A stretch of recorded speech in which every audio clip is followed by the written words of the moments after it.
ಎಲ್ಲ ನನ್ನ ನೆಚ್ಚಿನ ವಿದ್ಯಾರ್ಥಿಗಳೇ ಹಾಗೂ ಈ ಉಚಿತ ಪುಸ್ತಕ ವಿತರಣಾ ಕಾರ್ಯಕ್ರಮಕ್ಕೆ ಆಗಮಿಸಿರ್ತಕ್ಕಂಥ ಈ ಭಾಗದ ಎಂಗೆಪುರ ವಾರ್ಡ್ನ ಆತ್ಮೀಯ ಕಾಂಗ್ರೆಸ್ ಬಂಧುಗಳೇ ಹಾಗೂ ವಿಶೇಷವಾಗಿ ಎಂಗೆಪುರ ವಾರ್ಡ್ನಲ್ಲಿರ್ತಕ್ಕಂಥ ಶ್ರೀ ಸಿದ್ಧಗಂಗರ ಕಾಮಾಂತರ ಪ್ರೌಢಶಾಲೆಯ ಎಲ್ಲ ನನ್ನ ಶಿಕ್ಷಕರೇ, ಈ ಕಾರ್ಯಕ್ರಮಕ್ಕೆ ಪ್ರತ್ಯಕ್ಷವಾಗಿ ಪರೋಕ್ಷವಾಗಿ ಸಹಕಾರ ನೀಡಿದಂಥ ಪ್ರಾಂಶುಪಾಲ್ ಅವರೇ, ವಿಶೇಷವಾಗಿ ಈ ಕಾರ್ಯಕ್ರಮಕ್ಕೆ ಎಲ್ಲ ರೀತಿಯ ಸಹಕಾರ ಕೊಟ್ಟಂಥ CRP ಆದಂಥ ಸತೀಶ್ ಗೌಡ್ರೆ ಹಾಗೂ ಈ ಭಾಗದ ನಾಯಕರಾದಂಥ ವಿಜಯ್ ಕುಮಾರ್ ಅವರೇ, ನಿಕಟಪೂರ್ವ ಸದಸ್ಯರಾದಂಥ ಆರ್ಯ ಶ್ರೀನಿವಾಸ್ ಅವರೇ, ಶಿವಮೋದಯ್ಯ ಅವರೇ, ನೆಚ್ಚಿನ ಎಲ್ಲ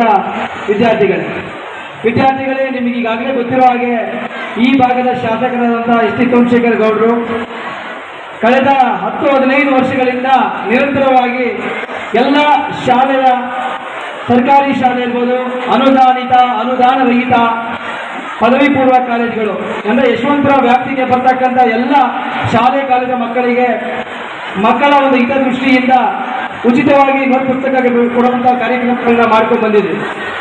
ತದನ 2 ವರ್ಷದಿಂದ ಕೋವಿಡ್ ಆದ ನಂತರ ಈ ಕಾರ್ಯಕ್ರಮಕ್ಕೆ ಅಷ್ಟೊಂದು ಒತ್ತು ಕೊಟ್ಟಿರಲಿಲ್ಲ.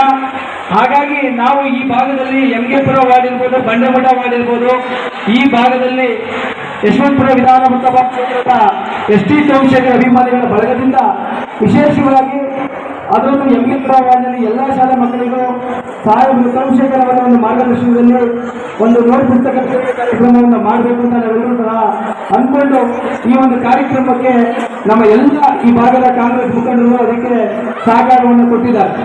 ಹಾಗಾಗಿ ವಿದ್ಯಾರ್ಥಿಗಳು ಮುಂದಿನ ಈ ದೇಶದ ಭವಿಷ್ಯ. ಹಾಗಾಗಿ ನೀವು ವಿದ್ಯಾರ್ಥಿಗಳಾದಂತರೂ ಮಾನ್ಯ ಶಾಸಕರು ಯಾವ ರೀತಿ ಈ ಕ್ಷೇತ್ರದಲ್ಲಿ ಜನಪ್ರಿಯ ಕೆಲಸಗಳನ್ನ ಮಾಡಿದರೆ ಅದೇ ರೀತಿ ನೀವು ವಿದ್ಯಾರ್ಥಿಗಳು ಮುಂದಿನ ದಿನಗಳಲ್ಲಿ ಸಮಾಜಮುಖಿ ಕೆಲಸಗಳನ್ನ ಮಾಡಬೇಕು.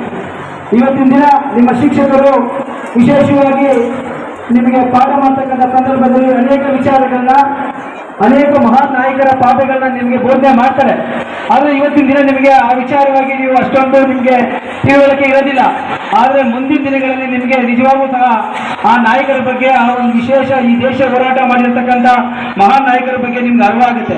ಹಾಗಾಗಿ ನೀವು ಸಹ ಮುಂದಿನ ದಿನಗಳಲ್ಲಿ ದೊಡ್ಡ ವ್ಯಕ್ತಿ ಆದಂತ ನಂತರ ಆದಷ್ಟು ನಿಮ್ಮ ಕೈಲಾದ ಮಟ್ಟಿಗೆ ನೀವು ಸತ್ಯವಾಗಿ, ಪ್ರಾಮಾಣಿಕವಾಗಿ, ನ್ಯಾಯವಾಗಿ ನೀವು ಸಮಾಜಮುಖಿ ಕೆಲಸಗಳನ್ನ ಮಾಡಬೇಕು.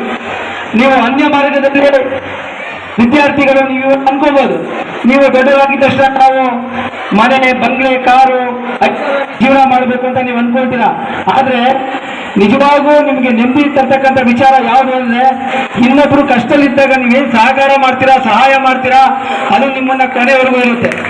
ಉದಾಹರಣೆ, ಇವತ್ತು ನೀವೇನು ಇಲ್ಲಿ ವ್ಯಾಸಂಗ ಮಾಡ್ತಾ ಇದ್ದಿಲ್ಲ, ಶಿವಕುಮಾರ್ ಮಹಾಸ್ವಾಮಿಗಳು ಅವರ ಮಾರ್ಗದರ್ಶನದಲ್ಲಿ ನೀವೆಲ್ಲರೂ ಸಹ ವಿದ್ಯಾಭ್ಯಾಸ ಮಾಡ್ತಾ ಇದ್ದೀರಾ.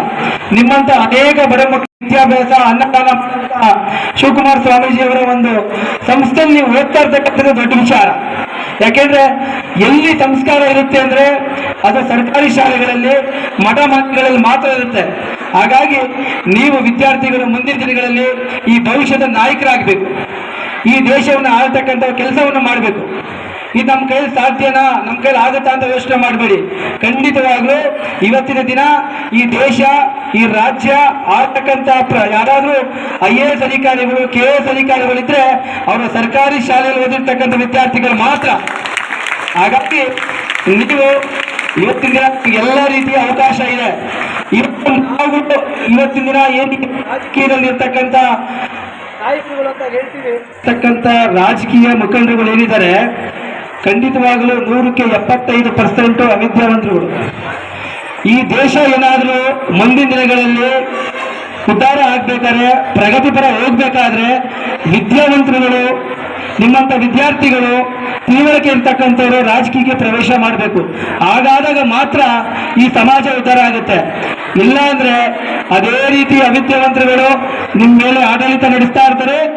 ಮಾಮೂಲಿ ಅವ್ರಿಗೆ ಗುಲಾಮರಾಗಿರ್ಬೇಕಾಗುತ್ತೆ. ಹಾಗಾಗಿ ನಿಮಗೆ ಎಲ್ಲ ಮುಂದಿನ ದಿನಗಳಲ್ಲಿ ಉಜ್ವಲವಾದ ಒಂದು ಭವಿಷ್ಯ ಇದೆ. ಅನೇಕ ವಿದ್ಯಾರ್ಥಿಗಳು ಪೊಲೀಸರ ಆಫೀಸ್ ಆಗ್ಬೋದು, ಡಾಕ್ಟರ್ಸ್ ಆಗ್ಬೋದು, ರಾಜಕಾರಣಿಗಳಾಗ್ಬೋದು, IAS ಆಫೀಸರ್ಗಳಾಗ್ಬೋದು. ಇವತ್ತೇ ನೀವು ಒಂದು ಪ್ರತಿಜ್ಞೆ ಮಾಡಬೇಕು. ನೀವು ಸಹ ಮುಂದಿನ ದಿನಗಳಲ್ಲಿ ಈ ದೇಶವನ್ನು ಆಳ್ತಕ್ಕಂಥ ಕೆಲಸ ಮಾಡಬೇಕು, ಈ ರಾಜ್ಯವನ್ನು ಆಳ್ತಕ್ಕಂಥ ಕೆಲಸ ಮಾಡಬೇಕು. ನಿಮ್ಮ ಕೈಲಾದಷ್ಟು ಮಟ್ಟಿಗೆ ಯಾರು ಬಡವರು, ದೀನರು, ದಲಿತರು, ಹಿಂದುಳಿದ ವರ್ಗದವರು ಇದ್ದಾರೋ ಅವರಿಗೆ ನೀವೆಲ್ಲರೂ ಸಹ ದಾರಿದೀಪ ಆಗಬೇಕು. ಆ ಒಂದು ನಿಟ್ಟಿನಲ್ಲಿ ನೀವೆಲ್ಲರೂ ಕೆಲಸ ಮಾಡ್ತೀರಿ ಅಂತ ಅಂದ್ಕೊಂಡು ನಮ್ಮ ಕೈಲಾದಂತಹ ಸಹಾಯ ನಾವು ಇವತ್ತಿನ ದಿನ ನಿಮಗೆ ಒಂದು ಪುಸ್ತಕ ಕೊಡ್ತಕ್ಕಂಥ ಕೆಲಸ ಇರ್ಬೋದು, ನಿಮಗೆ ಎಲ್ಲ ರೀತಿ ಸರ್ವತೋಮುಖ ಅಭಿವೃದ್ಧಿಗೆ ನಮ್ಮ ಶಕ್ತಿ ಮೀರಿ ನಾವು ಒಂದು ಪ್ರಯತ್ನವನ್ನು ಪ್ರಾಮಾಣಿಕವಾಗಿ ಮಾಡ್ತಾ ಇದ್ದೀವಿ. ಆದರೆ ಭವಿಷ್ಯದಲ್ಲಿ ನೀವು ವಿದ್ಯಾರ್ಥಿಗಳು ನೀವು ಒಂದು ಸದ್ಮಾರ್ಗದಲ್ಲಿ ನಡೆದ್ರೆ ಖಂಡಿತವಾಗೂ ಈ ದೇಶ ಉದ್ಧಾರ ಆಗುತ್ತೆ ಅಂತ ಹೇಳ್ತಾ ಈ ಒಂದು ಸಂದರ್ಭದಲ್ಲಿ ಈ ಒಂದು ಕಾರ್ಯಕ್ರಮದಲ್ಲಿ ನಾನು ಮಾತಾಡಲಿಕ್ಕೆ ಅವಕಾಶ ಮಾಡಿಕೊಟ್ಟಂತ ಈ ಶಾಲೆಯ ಮುಖ್ಯಸ್ಥರು, ಪ್ರಾಂಶುಪಾಲರು, ಬೋಧಕ ವರ್ಗದವರು ಎಲ್ರಿಗೂ ಸಹ ಒಂದಷ್ಟು ನನ್ನ ಮಾತಿಗೆ ವಿರಾಮ ಹೇಳ್ತೀನಿ.